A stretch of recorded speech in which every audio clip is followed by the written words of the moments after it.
Delight IAS पर आप सभी का एक बार फिर से बहुत बहुत स्वागत है। तो बहुत सारे लोग ऐसे होंगे जो इस बार मुख्य परीक्षा लिखेंगे, बहुत सारे लोग ऐसे होंगे जो 2025 में प्रीलिम्स और मेंस एग्जामिनेशन देंगे।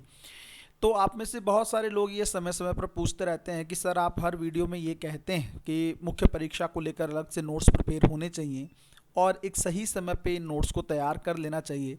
तो वो नोट्स कैसे होने चाहिए, किस तरीके से उन नोट्स को तैयार करना चाहिए, इस तरह की चीज़ों को लेकर आप काफ़ी परेशान दिखते हैं, है ना।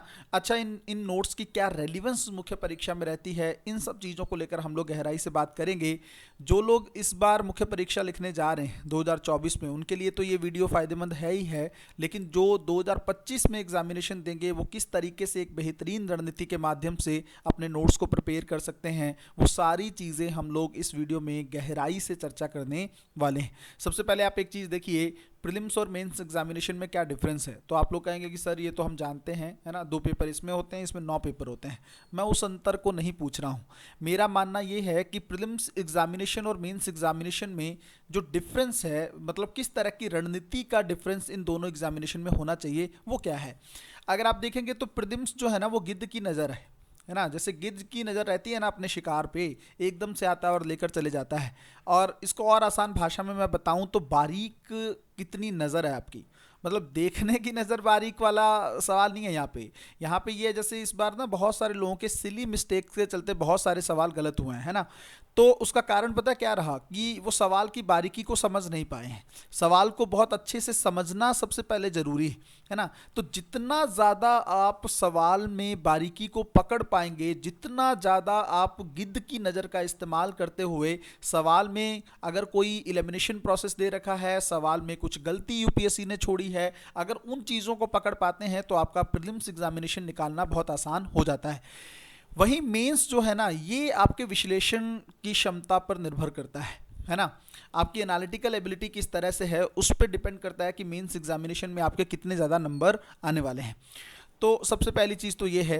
दूसरी चीज़ ये है कि अगर हम लोग मेंस परीक्षा को देखें, मुख्य परीक्षा देखें, देखो इसका नाम ही मेंस है। इसका मतलब क्या है कि जो कुछ होना है ना मुख्य रूप से वो इसी परीक्षा में होना है। 1750 नंबर का जो पेपर होना है, जो मार्किंग होनी है, वो इसी परीक्षा में होनी है। बहुत सारे लोग, हालांकि पिछले कुछ सालों में प्रीलिम्स का रिलीवेंस बहुत ज़्यादा बढ़ गया है ना, प्रीलिम्स ही नहीं क्वालिफाई हो पा रहा है।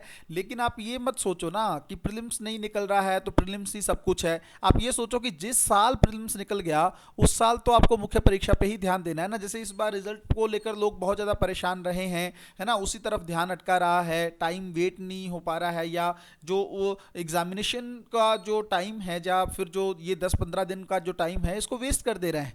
तो इसका मतलब ये है कि आप भूल जा रहे हो कि ये 1750 नंबर तो आपको मेंस में लेने हैं। तो इसके लिए एक बहुत अच्छा काम करने की ज़रूरत आप लोगों को पड़ेगी। दूसरी चीज़ ये है कि रेलिवेंस क्या है इन नोट्स की। पहली चीज़ तो ये है कि आप जो है तुरंत जो है रिवीजन करने के लिए आपको नोट्स चाहिए, है ना। तुरंत चीज़ें रिवाइज कर सको उसके लिए नोट्स चाहिए। अगर आपके पास बुलेट पॉइंट्स के फॉर्म में नोट्स रहेंगे ना, तो जो बीच में टाइम होता है ना 2-3 घंटे का, अगर आप सोच के देखिए कि जो 4 जीएस के पेपर होते हैं ना, उन पेपर में गैप नहीं होता है। तो एक दो पेपर एक दिन होंगे और 2 पेपर एक दिन होंगे।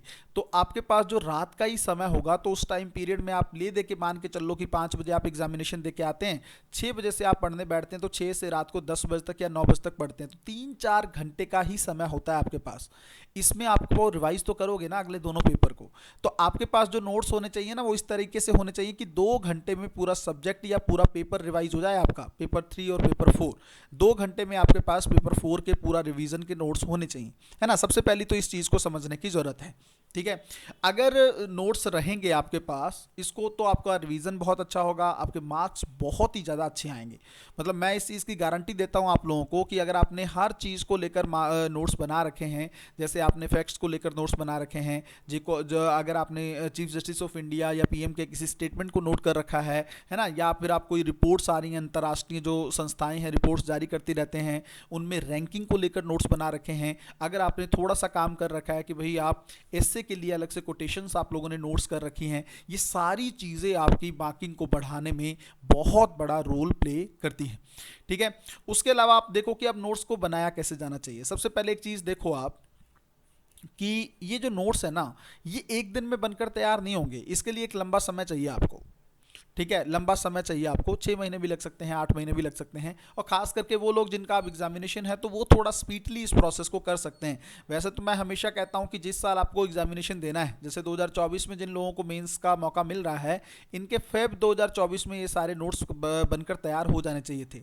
जो लोग 2025 में प्री और मेंस देने वाले हैं, उन लोगों के लिए ज़रूरी है कि वो फेब 2025 तक अपना सारा नोट मेकिंग का जो वर्क है, नोट्स बनाने वाला जो काम है, वो पूरा कर लें, है ना। सबसे पहले तो ये टाइम पीरियड हमेशा अपने दिमाग में रखें। और ये नोट्स सिर्फ और सिर्फ जीएस के पेपर की बात नहीं है, ये नोट्स आपके ऑप्शनल के भी तैयार हो जाने चाहिए, है ना। ऑप्शनल के तो नोट्स बहुत ज़्यादा जरूरी हैं, क्योंकि आप देखोगे जीएस के पेपर के बाद यूपीएससी ऑप्शनल में 4-5 दिन का गैप दे रहा है। तो अगर आपके पास नोट्स होंगे ना, तो आप कम से कम 10 बार उसका रिवीजन करके फिर ऑप्शनल में जा सकते हो, जिससे आप लोगों को बहुत ही ज़्यादा हेल्प मिलेगी इस एग्जामिनेशन में। उसके अलावा एक चीज़ आप देखिए, तो फिर नोट्स को बनाया कैसे जाना चाहिए, ये एक सबसे बड़ा सवाल जो आपके मन में रहता है। तो सबसे पहले आप एक चीज़ देखो देखो आपको ना सब्जेक्ट वाइज नोट्स को प्रिपेयर करना है, ठीक है, सब्जेक्ट वाइज और पेपर वाइज। अब पेपर के अंदर तो जैसे ये है कि आपका जैसे पेपर 1 है ना, पेपर 1 है आपका, तो पेपर 1 में आपके सब्जेक्ट कौन कौन से हैं, जैसे हिस्ट्री है, ज्योग्राफी है ना, इंडियन सोसाइटी है, ये आपके पेपर 1 में है, कल्चर भी है। सबसे पहले तो आप बड़े बड़े सब्जेक्ट उठाओ, जैसे हिस्ट्री है, इसमें ज्योग्राफी है, इन सब्जेक्ट के आप नोट्स प्रिपेयर करो बुलेट पॉइंट के फॉर्म में। अब बुलेट पॉइंट्स के फॉर्म का मतलब क्या है कि देखो देखो आपको ये देखना है कि 2 तरीके से हमें नोट्स प्रिपेयर करने हैं, मेंस के पॉइंट ऑफ व्यू से और प्रीलिम्स के पॉइंट ऑफ व्यू से, है ना। जब काम कर ही रहे हो तो दोनों को एक साथ कर लो, प्रीलिम्स और मेंस के लिए दोनों से काम कर लो। जैसे हिस्ट्री में मान लो आप मेंस के लिए एनसीईआरटी को उठा रहे हो, एनसीईआरटी को उठा रहे हो, तो आप ये देखो कि एनसीईआरटी में से ऐसे कौन से सवाल हैं जो मेंस एग्जामिनेशन के लिए बन सकते हैं, है ना। 3, 4, 5, 10 कितने टॉपिक्स ऐसे हैं जो मेंस के लिए एनसीईआरटी से पूछ सकते हैं, उनके सीधे बुलेट फॉर्म में नोट लिख लो, है ना। कोई भी सवाल जो आपको सही लगता है, जैसे मान लो आपको लगे कि हाँ जो शैली है ना, अगर हम लोग कल्चरल पॉइंट ऑफ व्यू से देखें कि नागर शैली और द्रविड़ शैली में कौन कौन से अंतर है, ये एनसीईआरटी में सब कुछ दे रखा है ना। तो अपना 1 नंबर डाल लो, 2 नंबर डाल लो। अगर ये लगे कि गुप्त काल के बाद अगर हम लोग देखते हैं चीज़ें किस तरीके से केंद्रीकरण की प्रवृत्ति जो है वो धीरे धीरे कम होती हुई दिखती है, इस तरह की चीज़ें ना एनसीईआरटी में बहुत अच्छे से दे रखी हैं। तो आपको ये देखना होगा कि अब जैसे मान लो इसी में हिस्ट्री हो गया, इसी में पॉलिटी में हमें देखना है कि पॉलिटी में कौन कौन से ऐसे एनसीईआरटी में से टॉपिक्स हैं जो मेंस के लिए सीधे बनते हैं, है ना। क्या है शक्ति का पृथक्करण का सिद्धांत, क्या है कार्यपालिका और विधायिका के बीच टकराव का क्या इशू है, न्यायपालिका की स्वतंत्रता को लेकर कौन कौन से प्रावधान किए गए हैं, इस तरह के सवाल ना सीधे एनसीईआरटी में दे रखे हैं। तो ये जो टॉपिक्स है ना, जब ये टॉपिक्स निकल जाएंगे तो उन्हीं टॉपिक्स के टू द पॉइंट नोट्स बना लो। एक पॉइंट ये है, दूसरा पॉइंट ये है, तीसरा पॉइंट ये है, चौथा पॉइंट ये है। तो मैं ये कह रहा हूं कि जब ये काम कर रहे हो ना, उसी टाइम पे साइड बाय साइड आप प्रीलिम्स के फैक्ट भी निकालते रहो, है ना। प्रीलिम्स के फैक्ट्स निकालते रहो उसी हिस्ट्री की एनसीईआरटी की किताब से, या जो भी आप एडवांस किताब पढ़ रहे हो, मॉडर्न हिस्ट्री के लिए आप अगर स्पेक्ट्रम पढ़ रहे हो तो स्पेक्ट्रम में आप देखो कौन कौन से मेंस के टॉपिक बन सकते हैं। सारा कुछ नोट नहीं करना है। नोट की सबसे बड़ी, नोट्स की खूबसूरती पता है क्या होती है, नोट्स जो हैं वो आपका, अगर मान लीजिए 100 पेज की किताब है ना, तो इसका 1/3 हिस्सा नोट्स होना चाहिए। अगर आप देखेंगे 33 पेजेस होने चाहिए जिसके पास आपके नोट्स हों। अगर आप मेरी चीज़ मानो ना, पहले तो आप नोट्स बनाओ, कोई नहीं, पहला जो नोट्स बन रहा है वो आपका मान लो 100 पेज का ही बन रहा है, कोई दिक्कत नहीं है ना। ज़्यादा भी हो सकता है, 150 पेज का भी हो सकता है, एक सब्जेक्ट पे अगर आप नोट्स बना रहे हो। फिर इसमें भी छांट लो आप, फिर इसमें भी छांट लो।